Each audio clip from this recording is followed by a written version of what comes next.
On the night of November 7, 2025, a secure call was placed.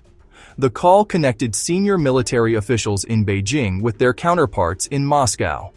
It lasted only 17 minutes. The contents were not about diplomacy. They concerned a transaction. A large and highly sensitive military shipment was being arranged. It contained components for a new generation of advanced weaponry. The plan was to move these materials covertly by air, bypassing international scrutiny. Deep within Kiev, an AI surveillance system was listening. It intercepted the encrypted communication, captured in a single WAV file. The cargo list detailed in the intercepted file was deeply concerning to Ukrainian and Western analysts. This was no simple transfer of conventional arms. 34,000 micronuclear chips, 280 quantum positioning sensors, 8 mobile uranium reactors, and 5 advanced propulsion systems designed for hypersonic launch platforms.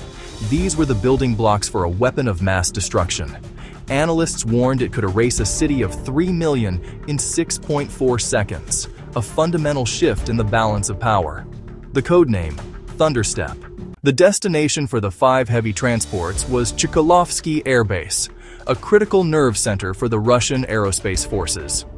Located just 31 kilometers northeast of central Moscow, it wasn't merely an airfield.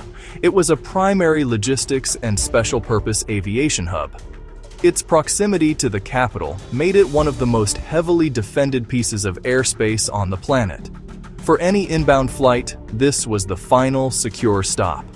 For Ukrainian planners, it was the last possible chance to intervene before the sensitive cargo disappeared into Russia's vast military-industrial complex. The challenge was monumental. Chkalovsky sat protected beneath a fortress of layered air defenses. The core of this shield was a triple concentric ring of S-400 Triumph surface-to-air missile systems. These are not single-point defenses.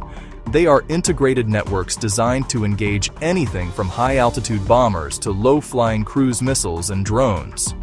The outer ring could detect threats hundreds of kilometers away. The middle ring would track and engage, and the inner ring provided a final, close-in layer of protection.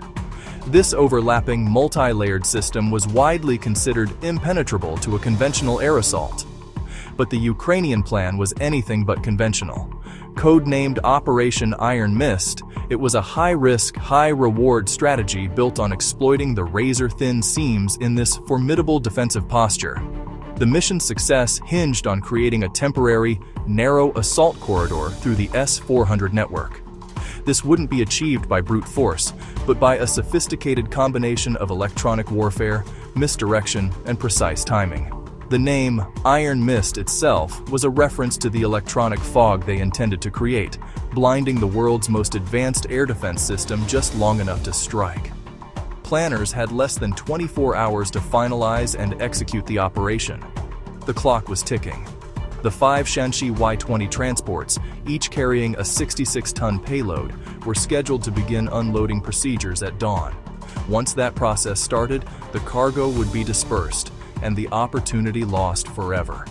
The directive from Kiev's high command was brutally simple: intercept the aircraft on the ground, neutralize their cargo, and leave no definitive trace of the attacker's origin. It was a mission demanding surgical precision, with zero room for error. The plan called for a multi-layered strike. The first wave would consist of low-flying, long-range first-person view, or FPV drones. Their primary role was not to attack the main targets, but to act as decoys and electronic warfare platforms. Flying below radar horizons and using terrain masking, they would create a flood of false targets, confusing and overwhelming the S-400's tracking systems.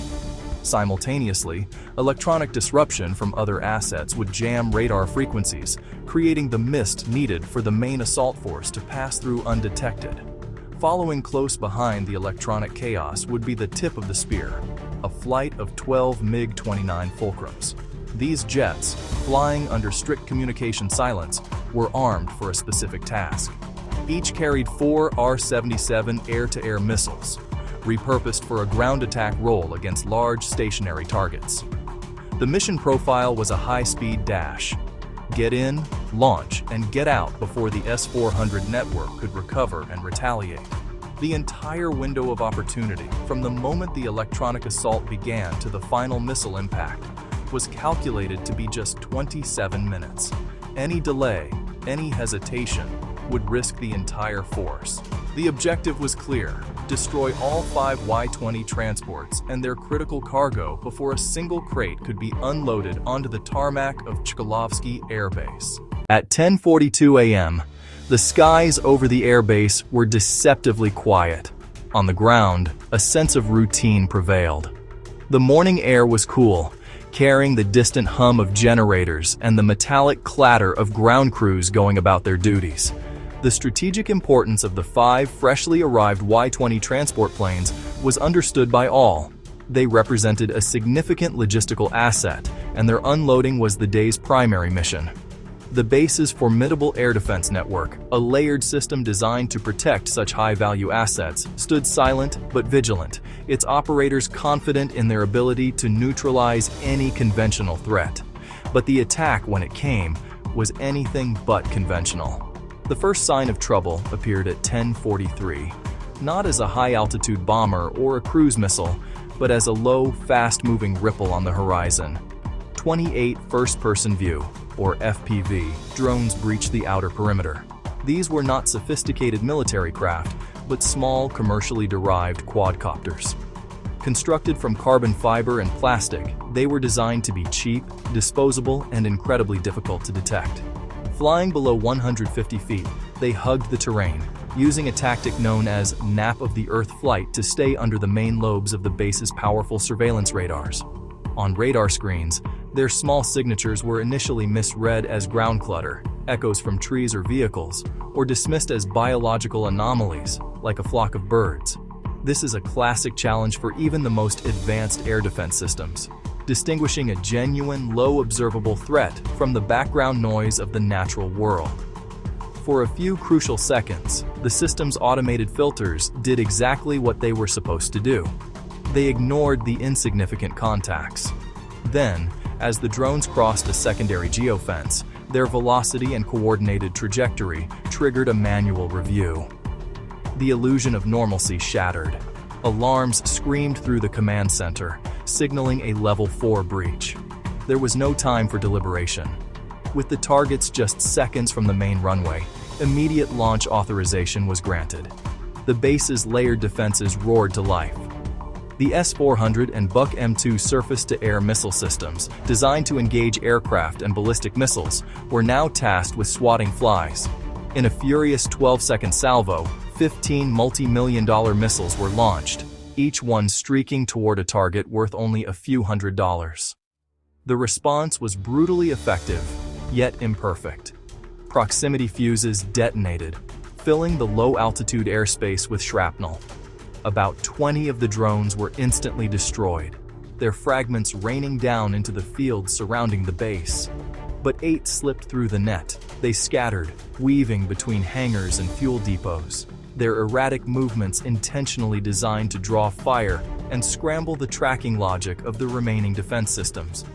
Their purpose was not to strike a target, but to create chaos. They self-destructed near the runway, their small explosive charges causing minimal physical damage but maximal disruption. The decoy swarm had fulfilled its primary mission, to force the defenders to reveal their positions and, crucially, to focus their attention downward. In the command center, operators frantically reconfigured the S-400 radars, adjusting filters to better detect low-clutter, low RCS targets. Every sensor, every operator, every defensive weapon was now oriented toward the ground threat. The bait had been taken, and it was at that exact moment of distraction, with all eyes looking down, that the real danger descended from above. At 10:44 a.m., the main assault began. 12 MiG-29s nosed over in unison. Accelerating to Mach 1.6, Ukrainian jammers degraded S-400 lock-ons. The MiGs unleashed 48 R-77s, 22-kilo fragmentation warheads for steel and concrete, targeting refined mid-flight via encrypted satellite relay. Primary targets: 5 exposed Y-20 transports. At 10:45, the first missile struck. Y-20 Bravo became a wall of flame. A second transport detonated, lighting the skyline for miles. 6 missiles ripped the runway, cratering it beyond use. Hangars and the cargo control facility burned. A 42,000-liter tank blew, smoke visible from Moscow. In 6 minutes and 41 seconds, it was over. The coordinated assault left behind a scene of calculated devastation. As the sun rose, the full extent of the damage became chillingly clear. The airbase, once a critical logistics hub, was now a smoldering ruin. Emergency crews arriving on the scene were met with a landscape of twisted metal and scorched earth, a testament to the precision and ferocity of the attack. Initial assessments placed the financial cost at over $700 million. This staggering figure accounted not only for the destroyed infrastructure, but also for the high-value assets lost on the tarmac. The primary targets, 2 heavy transport aircraft, were completely obliterated. With them went their specialized cargo, a critical component of the Thunderstep corridor supply chain, now reduced to unsalvageable debris. The base's nerve center was surgically dismantled. 3 advanced radar towers and 2 hardened command shelters were erased from the operational map. These weren't just buildings. They were the eyes, ears, and brain of the region's air defense network. Their destruction created a significant and immediate blind spot in Russia's early warning system, rendering the entire sector vulnerable. In a stunning display of mission discipline, not a single Ukrainian MiG-29 was hit.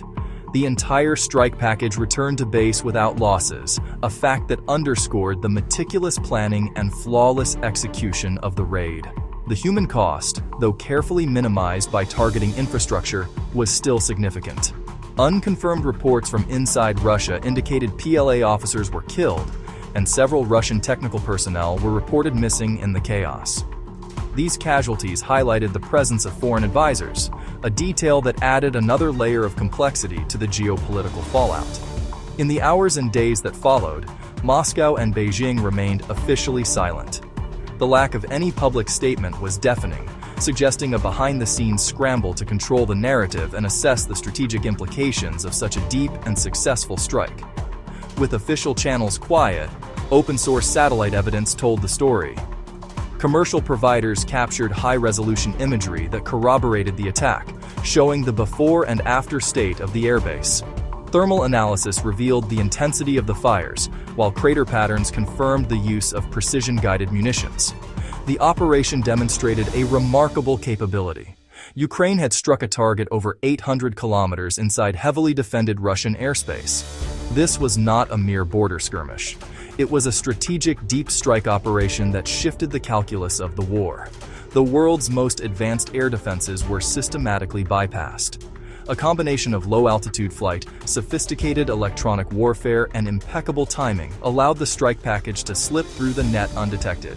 The attack proved that even the most formidable defensive systems have seams that can be exploited. Ultimately, it was a victory of intelligence, speed, and ingenuity over brute force.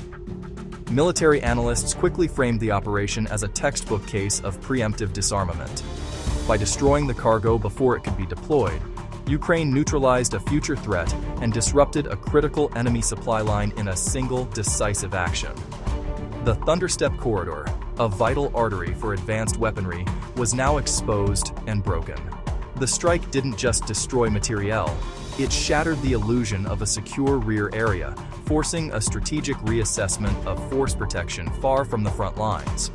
It was a chain of events that began with a single AI intercept of an encrypted signal, was executed with satellite-guided precision, and finally confirmed for the world to see by commercial imagery. A new chapter in modern warfare had been written,